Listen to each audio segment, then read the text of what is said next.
অনেক সম্মানিত সংসদ সদস্য তাদের কত কত ঋণ খেলাপি রয়েছে সেই সংখ্যা আমি উল্লেখ করেছি, তাদের সম্মানিত নাম প্রকাশ করিনি। ঋণ খেলাপিদের এই সংসদে দাঁড়িয়ে বলতে হচ্ছে বাংলাদেশে টোটাল মন্দ ঋণের পরিমাণ 6,44,000 কোটি টাকা।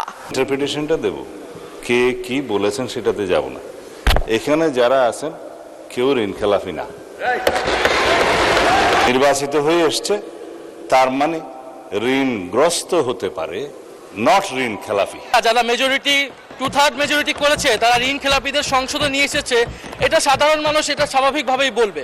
মাননীয় স্পিকার, এখানে কিন্তু আমরা নির্বাচনের আগেও ঋণ খেলাপিদের বিরুদ্ধে কথা বলেছি, ঋণ খেলাপিদের নমিনেশন দেওয়া হয়েছে। নির্বাচনের পরেও আমি আমার প্রথম অধিবেশনের বক্তব্য এইখানে মাননীয় অনেক সম্মানিত সংসদ সদস্য তাদের কত কত ঋণ খেলাপি রয়েছে সেই সংখ্যা আমি উল্লেখ করেছি, তাদের সম্মানিত নাম প্রকাশ করিনি।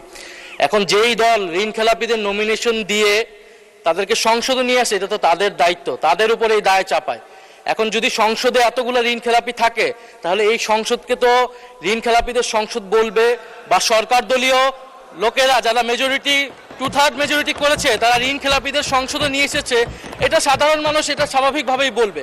আর আমরা সংসদকে সার্বভৌম বলতেছি, এখন এই সংসদে যদি আমরা ঋণ খেলাপিদের ঋণ খেলাপি বলতে না পারি এই সংসদে, তাহলে মাননীয় স্পিকার আমরা আর কোথায় বলবো? ফলে মাননীয় স্পিকার, আপনার কাছে অনুরোধ থাকবে যে যদি এই ধরনের শব্দ বলা হয়েও থাকে সেটা আসলে এক্সপান্ড হওয়ার মতো কোনো বক্তব্য নয়, বরং যারা ঋণ ধন্যবাদ মাননীয় চিফ হুইপ। মাননীয় স্বরাষ্ট্রমন্ত্রী মহোদয় কিছু বলতে চাচ্ছিলেন। জি জি মাননীয় স্বরাষ্ট্রমন্ত্রী, আপনি আপনার কথা 2 মিনিটের মধ্যে শেষ করবেন দয়া করে। তার চাইতেও কম লাগবে মাননীয় স্পিকার। আর দাঁড়াতে চাচ্ছিলাম না। এই মহান জাতীয় সংসদকে আমরা জাতীয় সংসদের সকল সংসদ সদস্যদেরকে সম্মান প্রদর্শন করা আমাদের উচিত। আমি শুধু ইন্টারপ্রিটেশনটা দেব, কে কি বলেছেন সেটাতে যাব না। এখানে যারা আছেন কেউ ঋণ খেলাপি না।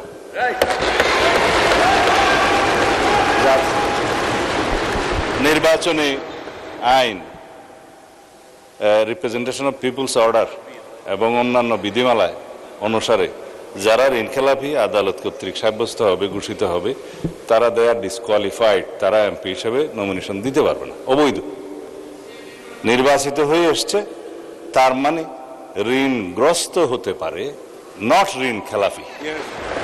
এখন যদি এখানে কেউ ক্লেম করে যে এই সংসদে ঋণগ্রস্ত ঋণ খেলাপিদেরকে নমিনেশন দেওয়া হয়েছে, এটা কোনো লিগ্যাল ইন্টারপ্রিটেশনের ঠিকানা।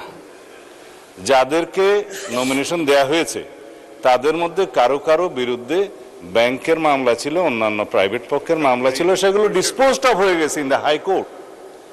যখন হাইকোর্ট সুপ্রিম কোর্ট থেকে সেটা ডিসপোজড অফ হয়ে যায় এবং তাকে লেজিটিমেট ক্যান্ডিডেট হিসাবে ডিক্লেয়ার করা হয়, সে আর ঋণ খেলাপি নয় এবং তারা এখানে ইলেক্টেড হয়ে এসেছে। এখন আমরা কেন বলছি এটা ঋণ খেলাপিদের সংসদ? কেউ কেউ ঋণগ্রস্ত হতে পারে ব্যবসা বাণিজ্য করতে যেয়ে, কিন্তু ঋণ খেলাপি হিসাবে যে এখানে ডিফেম করা হচ্ছে, it's a defamatory statement, it should be I think expunged. এ কথা বলতে এই যে ঋণ খেলাপিদের এই সংসদ, এই শব্দ কোথা থেকে পেলেন? এখন যদি সংসদে এতগুলো ঋণ খেলাপি থাকে তাহলে এই সংসদকে তো ঋণ খেলাপিদের সংসদ বলবে, বা সরকার দলীয় লোকেরা যারা মেজরিটি 2/3 মেজরিটি করেছে তারা ঋণ খেলাপিদের সংসদে নিয়ে এসেছে, এটা সাধারণ মানুষ এটা স্বাভাবিকভাবেই বলবে। টুকু শুনতে পেরেছি এটা রুমিন ফারহানা বলেছিলেন ঋণ খেলাপিদের এই সংসদে দাঁড়িয়ে বলতে। আমি সরি ঝিনাইদহ চান না, আপনি বোধহয় ভুল করছেন। রুমিন ফারহানা বলেছিলেন, কিন্তু কথাটা সকলের, যেই বলুক এই কথাটার প্রেক্ষিতে বলছি। একটা কথা আছে বাংলা ভাষায় মাননীয় স্পিকার, যে বেড়ায় যদি ক্ষেত খায় সেই ক্ষেত টিকানো যায় না। বেড়ায় যদি ক্ষেত খায় সেই ক্ষেত জমিন টিকানো যায় না। এইখানে নির্বাচিত হয়ে নিজের মর্যাদা নিজে হানি করার জন্য, ভুলণ্ঠিত করার জন্য আমরা যদি আত্মঘাতী সমালোচকের আত্মঘাতী কথা বলি, ঋণ খেলাপি হয়ে কে সংসদ নির্বাচনে অংশগ্রহণ করতে পারে না, সেইখানে ঋণ খেলাপিদের সংসদ কি করে হয়? আমি অনুরোধ করব আপনি এই শব্দটি এখান থেকে এক্সপান্স করেন এবং ভবিষ্যতে আমরা যাতে বক্তব্য রাখি নিজেদের মান সম্মান হানি এমন কথা যেন অতি উৎসাহীকে না বলি, এই জন্য সকলের প্রতি বিনয়ের সাথে অনুরোধ করছি। আসসালামু আলাইকুম। জি মাননীয় এটা তো ব্যাখ্যার মধ্যে আমরা যাচ্ছি না মাননীয় সদস্য। উনি পয়েন্ট একটু একটু বলি, আপনি শুনেন দয়া করে। আপনি বসেন please, take your seat please. Thank you. জনাব ফজলুল হক মিলন সাহেব একটা পয়েন্ট রেজ করেছেন, সেই পয়েন্টটা আমরা পরীক্ষা নিরীক্ষা করে দেখব।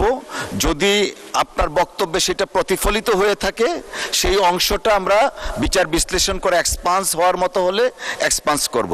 অসংখ্য ধন্যবাদ ফজলুল হক মিলন সাহেব, আপনাকে অসংখ্য ধন্যবাদ।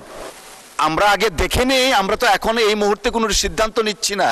উনি যে কথাটা বলেছেন, উনি বলেছেন যে ঋণ খেলাপিদের এই সংসদে দাঁড়িয়ে বলতে হচ্ছে, এই লাইনটা তিনি কোট করেছেন। সো এই লাইনটা আসলে আপনার বক্তব্যে ছিল কিনা প্রতিফলিত হোক, আমাদের সামনে আসবে।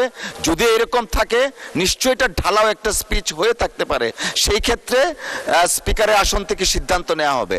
অসংখ্য ধন্যবাদ। আবার আমাদের তো সময়ও কম, মাননীয় চিফ হুইপ। যে 1 মিনিট দেওয়া হলো আপনাকে, বলেন। মাননীয় স্পিকার, এখানে কিন্তু আমরা নির্বাচনের আগে